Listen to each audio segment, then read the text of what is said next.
One of the best ways to lead well is to lead yourself first. On today's episode, the power of solitude in leadership and the history to back it up. This is Coaching for Leaders, episode 308. Produced by Innovate Learning, maximizing human potential. Greetings to you from Orange County, California. This is Coaching for Leaders, and I'm your host, Dave Stachowiak. Leaders aren't born, they're made. And this weekly show gives you access to the practical wisdom that will empower you to become a better leader. And you've heard me say it many times on the show that as much as leadership is about others and how we influence others and about our organizations, it starts with ourselves. And that's one of the reasons that today's guest came onto my radar screen, because he has done a tremendous amount of work on how as leaders we can really lead ourselves first. And in fact, that's almost the title of his book that's recently come out. I'm really pleased to welcome Mike Erwin to the show today. He is the CEO of the Character and Leadership Center and the founder and president of the Positivity Project, a nonprofit organization with the mission to help America's youth build stronger relationships by recognizing the character strengths in themselves and others. He is the co-author of the book Lead Yourself First, Inspiring Leadership Through Solitude, with co-author Raymond Kethledge. Mike is also a lieutenant colonel in the U.S. Army Reserves, assigned to the United States Military Academy at West Point, where he serves as an assistant professor in leadership and psychology. Mike, I'm so glad to welcome you to Coaching for Leaders. Thanks so much, Dave. It's really exciting to be here and looking forward to the conversation. Well, I'm really glad to have you along on the show today, Mike, because I first heard about the book from Susan Cain, and she had tweeted about it. And it wasn't the title of the book that caught my attention at first, Lead Yourself First, because I thought, well, that's a good thing. A lot of us know that. But it was the subtitle of the book, Inspiring Leadership Through Solitude. And as I started researching the book and just looking into your background, you've been on deployment multiple times. You were in Afghanistan, you've seen action, and you've talked about in some of your speeches and your public statements that you've seen people who were your same age get killed in action, and that's really created an incredible sense of urgency for you to contribute to the world. And yet, you've written a book about solitude. And I don't think a lot of people think about urgency and solitude as complementary. And I was wondering how you see it. Yeah, absolutely. So it's definitely a very interesting question, because that is absolutely true. Once you've experienced combat, and I was just an intelligence officer, so I was not on the front lines, but certainly supported men and women who were. And that definitely gives you that sense of urgency for life when you come home. And when you look at solitude, it's something, and this is one of the things that we discussed with Brené Brown, one of the people that we interviewed for the book, was this idea of, is solitude something that can fortify your leadership, or is it something that you should feel guilty about taking? And her argument was, and I fully agree, that in many ways, leading yourself first and stepping back and spending and carving out that time in solitude becomes critical for a leader to ensure that they are living their life, not just with urgency, but that they're doing so in the right place. And that's one of the things we talk about in the book, is the importance of solitude to establish clarity in your life, and especially in the leadership role that you fill. So that's really where I see the role of solitude fortifying that sense of urgency. It makes sure that I'm aligning all my efforts as a leader and doing the very best that I can and running as hard as I can in the lanes I'm supposed to be in. And I think if you're not careful in the world today with all the noise and all the things going on, you might find yourself in the wrong lane, and you might find yourself climbing that wrong ladder. And it really becomes those moments of solitude that make sure that you're on that right track. I can only imagine what it is like to be on active duty in a foreign theater, in a place like Afghanistan at the time you were there. Incredible complexity, incredible amount of conversation, dialogue, chaos going on around you. How did you find solitude in an environment like that? So if you look at my role as an intelligence officer, I was a captain back in Afghanistan in 2006 to 2009. I was there twice for a total of about 15 months. And the amount of information coming in via signals intelligence and human intelligence and all the reporting that was coming in across half of the theater, which is ultimately what the unit that I was assigned to was responsible for, there was just an incredible volume of information that came through my computer and into my brain every single day.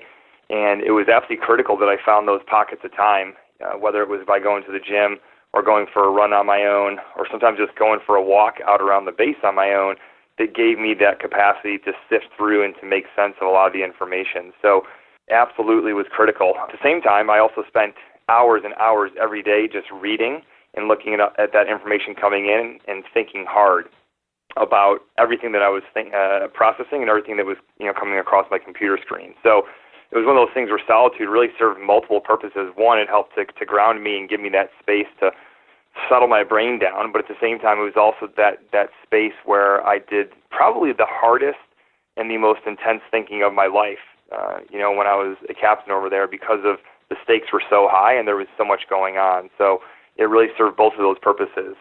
Solitude did, both the focus on making sense of everything and at the same time stepping back and then giving my brain the space to quiet down. I'm struck by the fact that most leaders don't work that way. And I think unless they've been in a situation like you've been in where you really developed that skill and that habit of really finding solitude, for folks who haven't done that, why is it so critical? You mentioned it was critical to your work. What is it about solitude that allowed the right information, the right decisions to come across for you? Yeah, so I think this really cuts to the core of the book's thesis, and really this process was about a 7-year journey that Ray and I were on. We interviewed tons of people, lots of great leaders, lots of leaders that you've never heard of, but also did a lot of reading of historical leaders. And in that process, what emerged was there's essentially 4 major ways that solitude benefits leaders. And I think that really all 4 of these, I saw the benefits of them myself in Afghanistan, but also in various other leadership components of my life ever since then, in the nonprofit sector, in the military, and even in my family. So those 4 sections, and that's the way that the book Lead Yourself First is organized, but it's clarity. So you establish clarity. Solitude is that place where you do that intense thinking. Ultimately, what we argue, and I think most people would agree with, is that you can't really do the most intense thinking that your brain is capable of, with a whole bunch of other stuff going on around you. You need that silence. You need that space. At the same time, the other side of that coin is a more delicate side, which is intuition, right? Which is this idea of how can you quiet your brain down so that you can listen to your intuition and to your instincts. So that's kind of like 1A and 1B. The second part is creativity, connecting the dots and coming up with ideas outside the box. So solitude was a absolutely essential component for me to be able to tap into creative solutions as a leader, not just in Iraq and Afghanistan, but also, again, back here. The third part is moral courage. So when you're going to make a difficult decision, in some cases, in my instance, when I was in Afghanistan, I recommended to the generals that we go forward with this major operation in the Helmand province, and knowing very well that by advocating for that some Green Berets in the unit that I was in, might not make it back. And so how do you have and establish the moral courage as a leader to make difficult decisions, ones that that could cause some real life-changing effects for people that are impacted by your leadership decision. Then the last part is emotional balance. And solitude really fortifies emotional balance. It gives you that space to quiet the brain down. Solitude often is that space. Those really are the 4 ways that, through all the research and all the discussions that we had with so many great leaders, that emerged through our trend analysis of the various ways that solitude benefited leaders. And that certainly is something that Ray and I both experienced in our own leadership lives.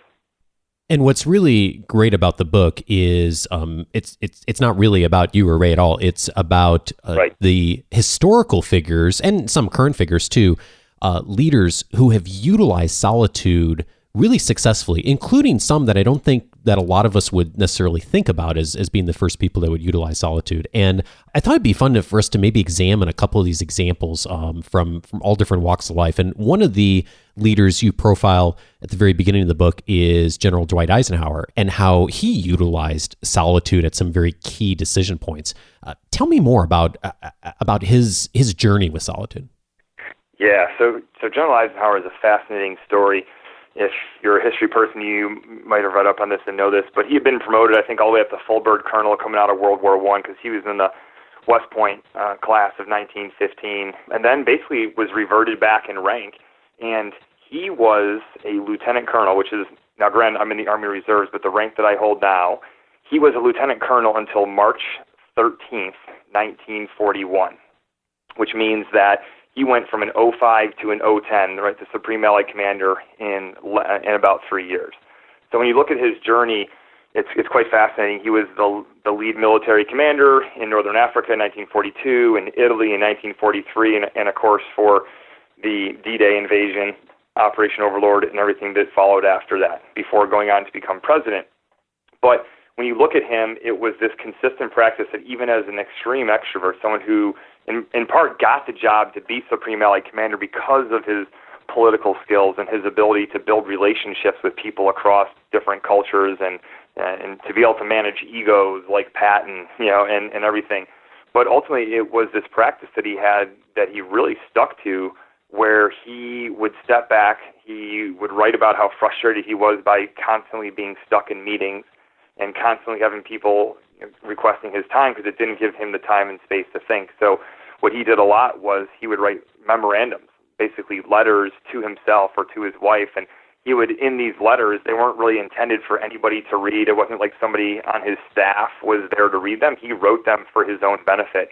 And in the process of spending that time in solitude, he ensured that he had a structured way to flesh out his ideas and that he could put them down on paper and then see them more clearly. So when it came time to make those big decisions, he had already thought about them in a very explicit and deliberate way. And he had a process for doing it. And I was really fascinated by the events you talk about leading up to D-Day in the book, and how Eisenhower then utilized that structure that he had ingrained in himself over a course of years, and went back to doing that exact same thing in the hours leading up to D-Day with all the major decisions that surrounded that. It's really just an incredible story, especially from someone who is very extroverted. Yeah, and this really speaks to that core part of the message, Dave, that while people who are more introverted, certainly I think they feel more inclined to engage in solitude and to step back from all of the stimuli and all the noise. This is also something that we see that people who are big extroverts as well can really benefit from the solitude.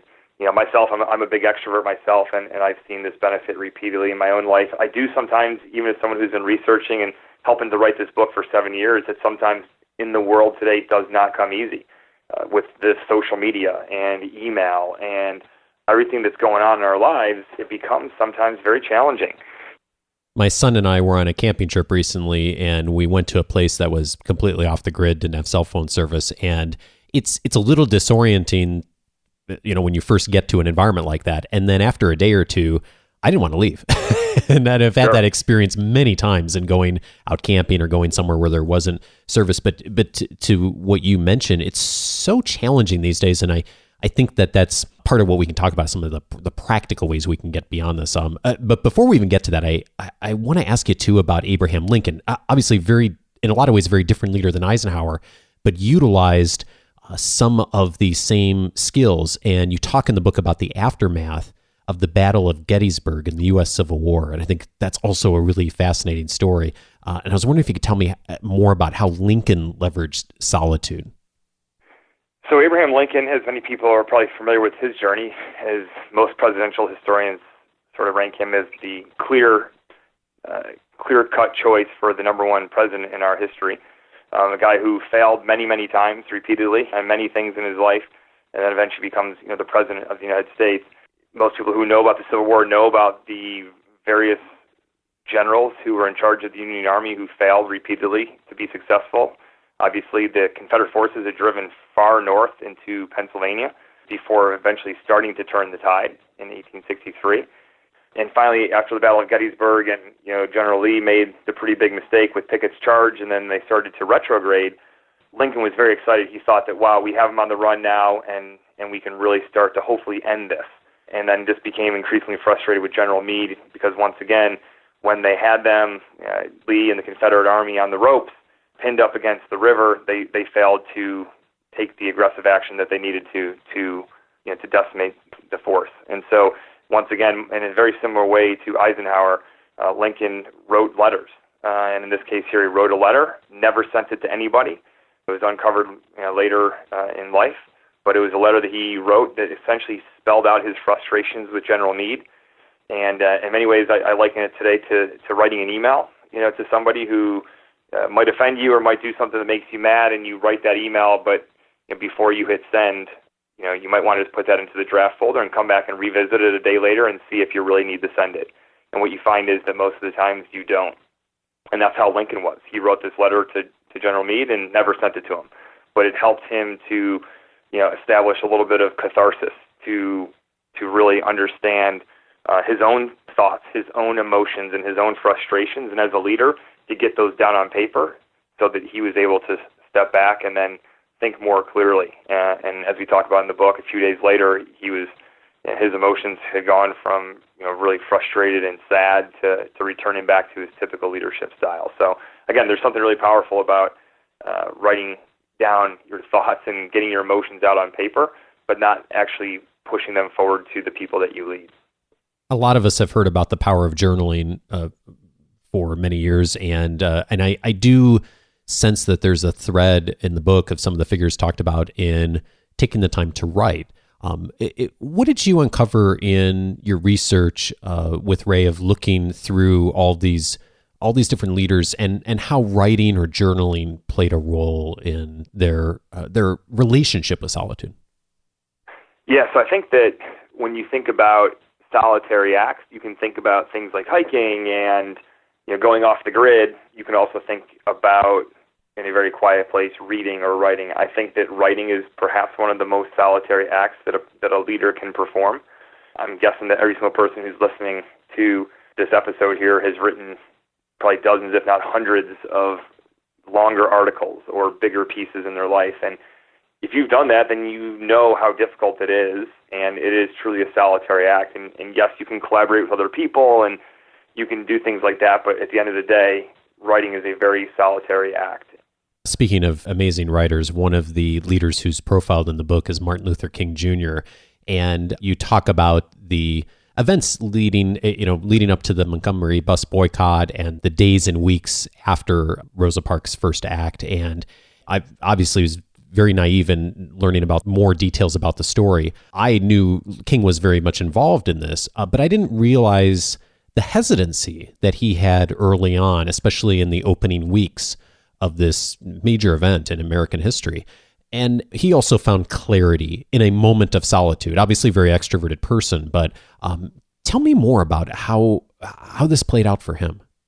Yeah, Martin Luther King Jr., the story, as we dug into this, really fascinated both of us and was quite inspiring. When you think about it, so most people know some of the background on him, that he went to Morehead College in Atlanta, all right, but he went up to Boston University for his doctorate. So he reported down to Montgomery, Alabama at the young age of 25, and he is not born and raised and from Montgomery. And again, he shows up, and then Rosa Parks in early December of 1955 refuses to give up her seat to a white man, and then the African-American community there really rallied around that and boycotted in response. And as you see in this part of the book, it's just a really inspiring story, because at the beginning of it, as you just said, Martin Luther King Jr. was not at all prepared to take a leadership role. He looked around at the ministers who were twice his age, who were born and raised and knew Montgomery far better than he did.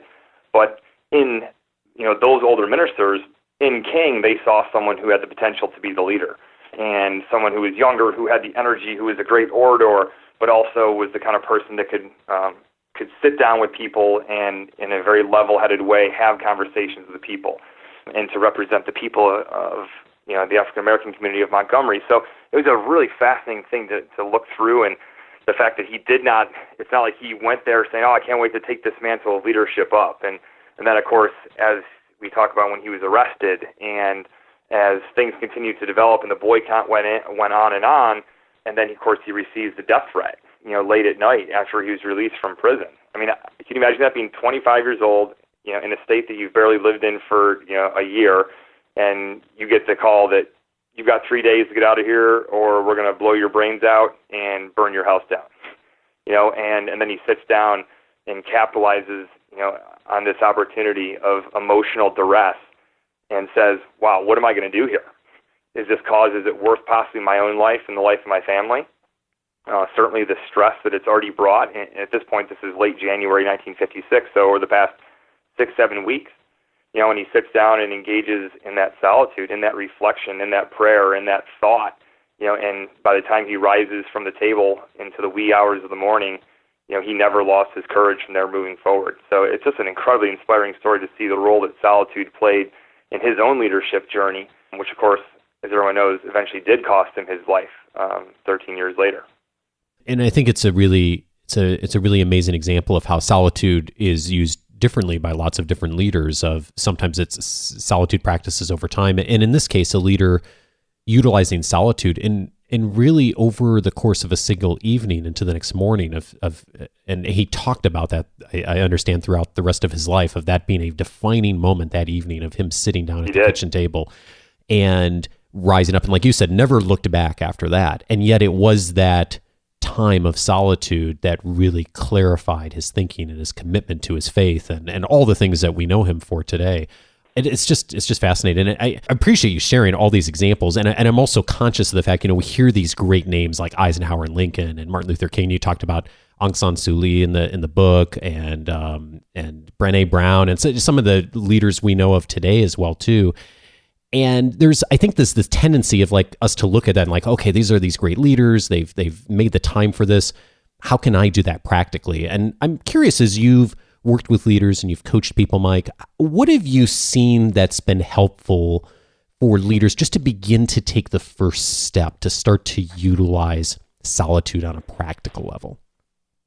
So the first thing that I see is that some leaders do this already right now, Dave. Some leaders have made it a part of just who they are, and they've had the discipline to stick to it. And to those, I think, who have been able to do that, hats off to them, because it has really required a lot of discipline with all the ways that the world has changed over the past 10 to 15 years. When you think about the volume of meetings and how much it's gone up, the amount of email that comes in and out of our inboxes every day, the amount of social media and the distractions, sort of the text messaging, there's just so many different inputs out there today that to really practice it requires a deliberate act of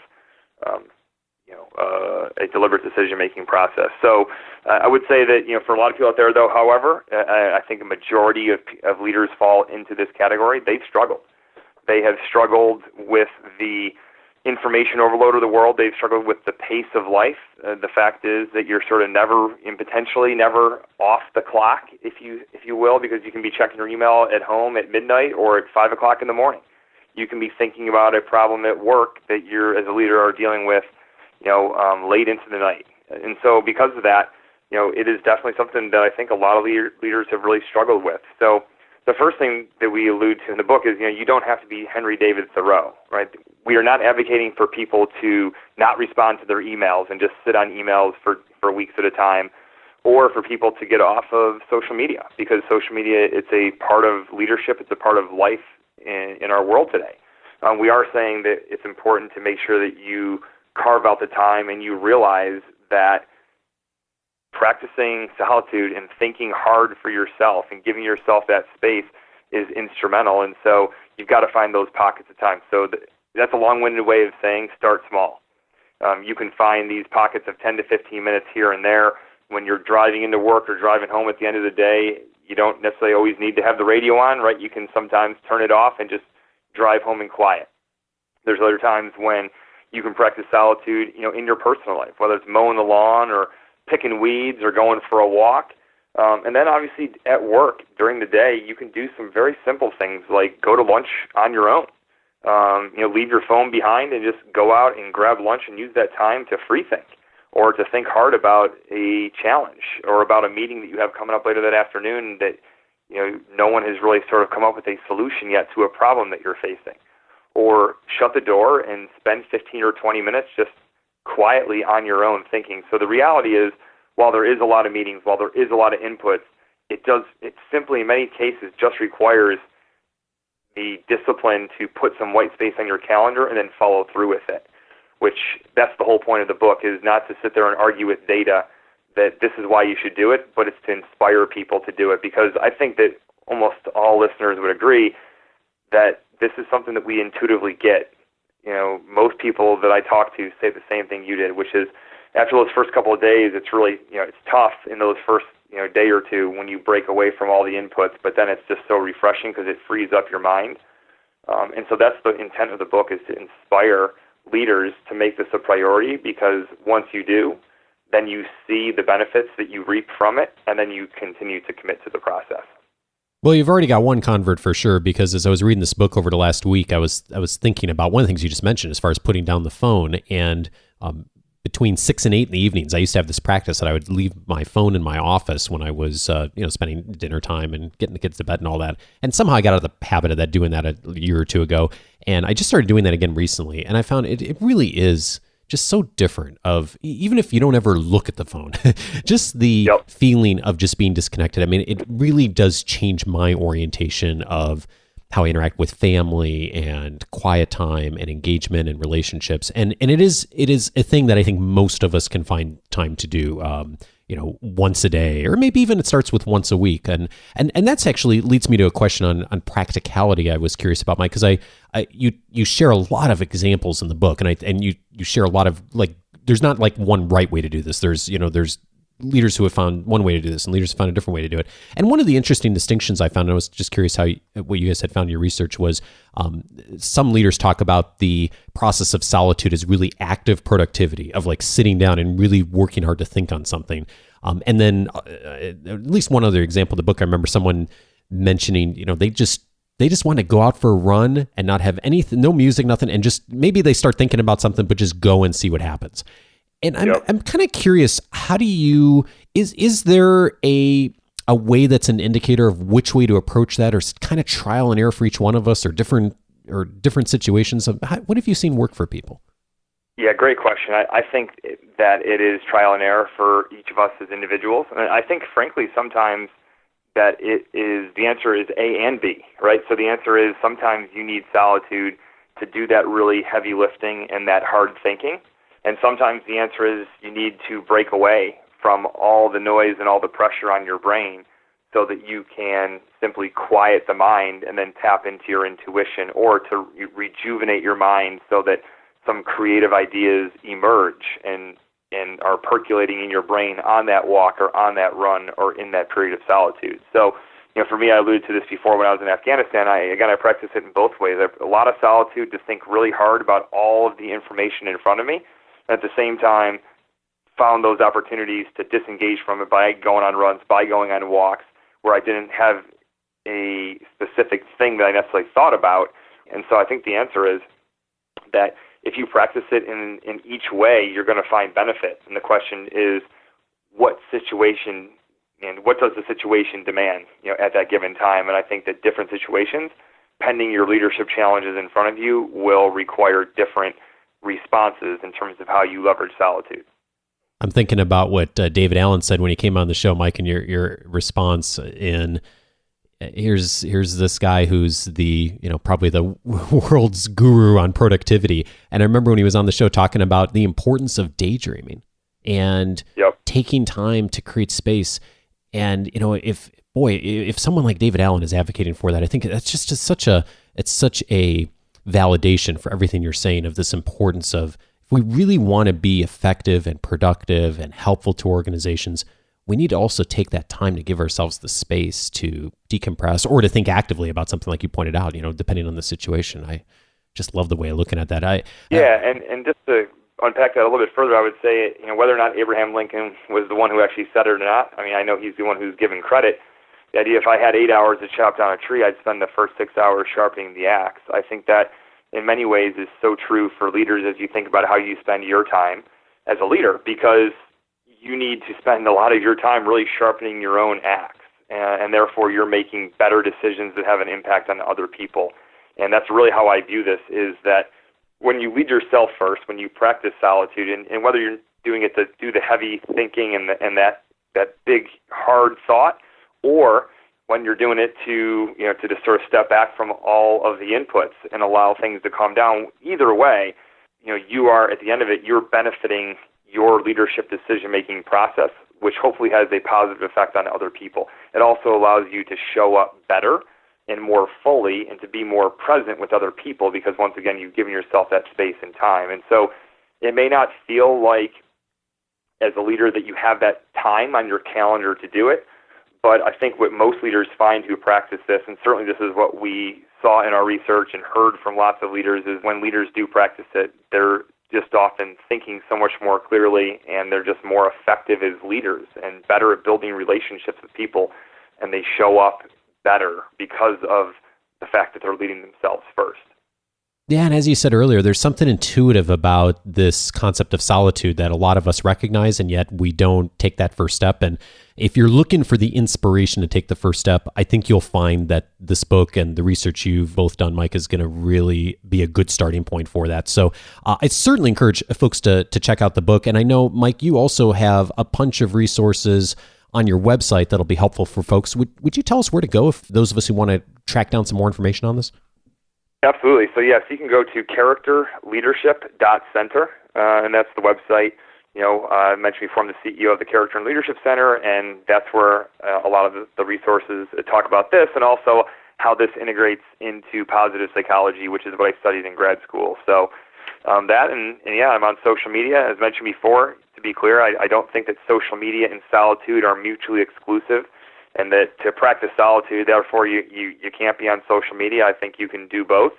The question just becomes, how are you engaging on that social media? And again, I try to be very deliberate in that way, and I have sort of led myself first, if you will, in terms of coming up with my own personal engagement strategy, what platforms I'm on, and how I use it. But absolutely, you can just find more information at characterleadership.center. And obviously, the book's available at bookstores and on Amazon, and really excited to hear what people think about it.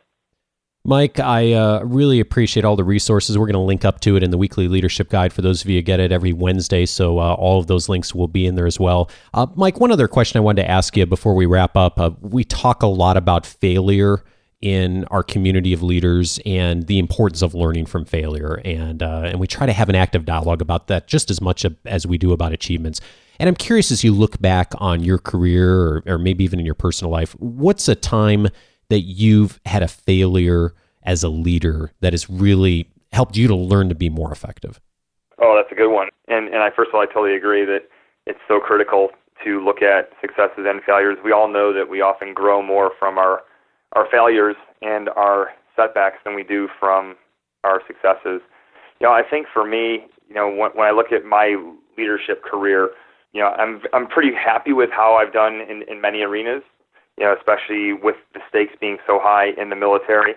I was deployed in Iraq and Afghanistan, but as I look at my leadership career as it kind of went off into the nonprofit sector, and I founded this nonprofit called Team Red, White, and Blue, and we're now 130,000 members, 235 chapters across the United States, and we help military veterans to reintegrate and to transition from active duty to civilian life. And I think for me, there was a point in time of the organization's growth where, as we were becoming very successful and starting to have this really big impact on people's lives, I was not able to keep up with the pace because I was still actually on active duty. And there was a time when, as a leader, I should have stepped back more deliberately and more clearly than I did. That caused just some challenges for the organization. And it was something, as I look back, that I don't call it this outright failure, but it certainly was an opportunity that if I went backwards, I would have done differently. And I think it's something that a lot of leaders really grapple with is, I've learned that I'm a pretty good startup guy, getting an organization up and running and off the ground. And there's a certain period of in an organization's trajectory, maybe 4 years, 3, 4, 5 years in growth, where you really do need to start instituting processes and start doing things with more rigor. That's just not my strength that I've learned, and so in the future I won't make some of those same mistakes. But as I look back at it, that was definitely one that, again, there's no catastrophic loss of life or anything like that, but certainly I would have done it differently. And I think, frankly, that because it happened while I was researching and working on this book with Ray, it was a period of that leadership development experience for me that I wasn't, engaged on the solitude piece. I had multiple kids over a couple of years, and I was moving, from one Army base to the next, and the pace of life kind of caught up with me, and I didn't spend that time in solitude to be more reflective and be deliberate. And that was something where I really wished that I had practiced some of that advice that I've have worked with Ray on this book on, because I really feel that had I done that, it would have prevented that failure and that setback that that I then eventually caused within the organization. Mike, I really appreciate you mentioning that, and I'm struck by how many times, not only my own experience, but many of the guests who come on the show, the very thing that we advocate for in the world, we're working on sometimes is this thing we most struggle with ourselves, and we catch ourselves not doing as effectively. So thanks for mentioning that. And also, I'm so glad you mentioned Team Red, White, and Blue. We didn't mention that in our conversation. It's such important work you're doing. We did an episode earlier this year on helping leaders to help veterans coming into their organizations, to help veterans to assimilate more into the organization and come back to civilian life. And so we're going to add that to our list of resources, and we'll link back to that episode as well. So Mike, thank you so much for your time. I really appreciate your wisdom. I appreciate the work you've done with this book, and thanks so much for your service to our country as well. Absolutely, Dave. Well, I appreciate the opportunity to share some thoughts today, and look forward to continuing to see how the book resonates with people out there. The initial feedback so far has been really good and very exciting to hear that from people, and hopefully more and more people engage with it and are inspired by the message. So thanks again for the opportunity to share some more thoughts with your community. Mike Erwin is the co-author of the book, Lead Yourself First, Inspiring Leadership Through Solitude. Thanks again, Mike. Thanks a lot.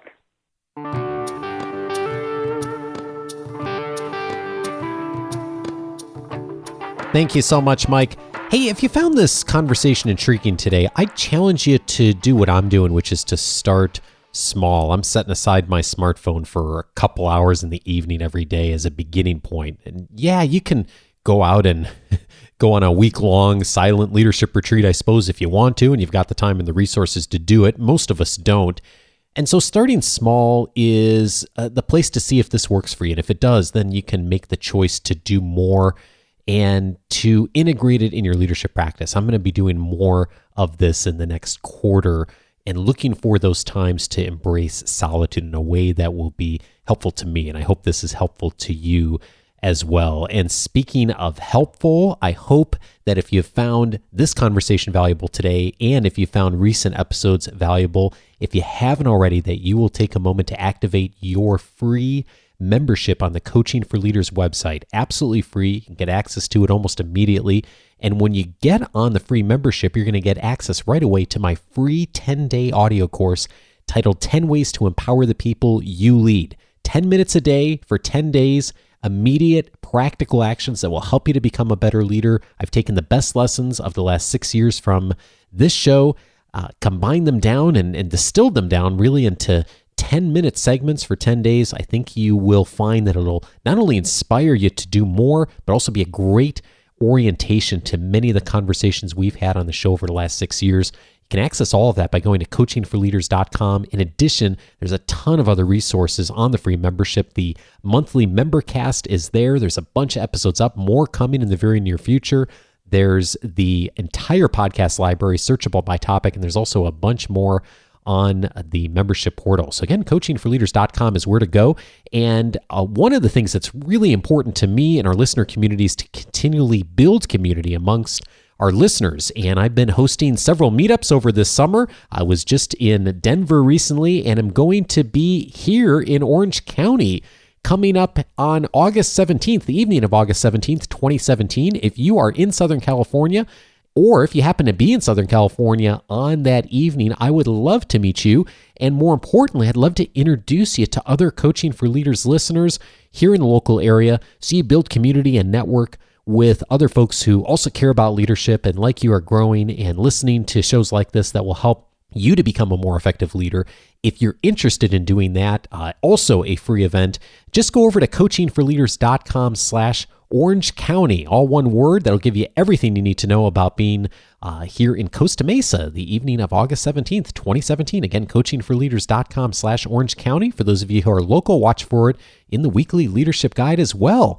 And some related episodes to today's conversation. Episode 184. I encourage you to go back and check out my conversation with David Allen. He's the author of Getting Things Done. It is the seminal book on productivity that's really over the last decade. So many of us use David Allen's system. I use so many elements of it in my regular practice. And when David was on the show, we talked about some of the key elements of getting things done, but we also talked about what are some of the common challenges folks have with it, and we fielded questions from the listening audience. A lot of wise things David said, including the importance of daydreaming and taking time away. Episode 184 is the one to check out for that. Also, an important lesson on personal leadership was in episode 196. Marshall Goldsmith, top executive coach in the world, on triggers, how to create behavior that lasts. That was a conversation for leaders about themselves. And so if you are looking for ways to become more effective in your own behavior in order to lead others more effectively, definitely check out episode number 196 with Marshall Goldsmith. I know you'll walk away with something that's of value from that conversation. And also episode 211, how to be present and productive. Jeremy Kubicek was on the show talking about the 5 different gears, a beautiful model that him and his team have created around how we interact with others. And guess what? One of the gears is solitude, taking the time to recharge. Had so many people reach out to me over the last year or so since that episode has aired and asking for the reference to that show and wanting to hear it again. If you haven't heard that episode and you're looking for something simple that you can do in order to get your mind set in different places during the day that will help you to connect well with others, but also at the same place, embrace solitude. Episode 211, really effective way to do that. And then finally, here's one more for this week. Episode 214, Stop Worrying and Start Living. That is inspired from Dale Carnegie's book of almost the same name, How to Stop Worrying and Start Living. In that episode, I went through some of the key principles that I've taken from that book over the years that have helped me to combat stress and worry. If you have not picked up Dale Carnegie's book called How to Stop Worrying and Start Living, and you're dealing with stress and worry in a substantial way right now, I absolutely recommend the book. Anytime I've ever picked it up in my life, I have found something that's been so helpful to me. It is one of those books you can literally open up, turn to just about any page, and you will find something that will be helpful to you. So check that out, episode 214, if that's of interest to you. All of those episodes you can reach by going to coachingforleaders.com/the episode number. And of course, if you're a free member, you can go into the membership portal and search by topic for any of those episodes, as well as the other 300 plus episodes in the library. Next week, Bonnie and I are back for our monthly Q&A show. We take questions from the community the first Monday of every month. I hope you'll submit your question for consideration next week, or maybe for the first Q&A show on the first Monday of a future month. If you've got a question for us about leadership, send it in. coachingforleaders.com/feedback is where to go. Have a fabulous week, and I look forward to speaking with you and Bonnie next Monday. Take care.